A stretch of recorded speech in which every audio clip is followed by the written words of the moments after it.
Wanna know how to multiply two matrices in Java? Well, no worries. In this video, I'm going to show you how you can easily multiply or 2 times 2 matrices in Java. So it's super simple. So let's get straight to it. So right here we have this 14-line code.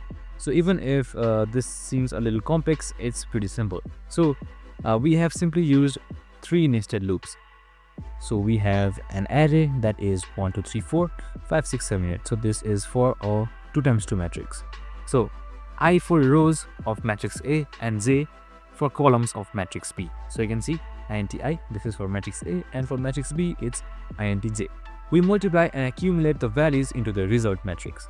Finally, we print the matrix row by row. So right here you can see we have printed it as well, and we have used like 3 loops inside it, and that's it.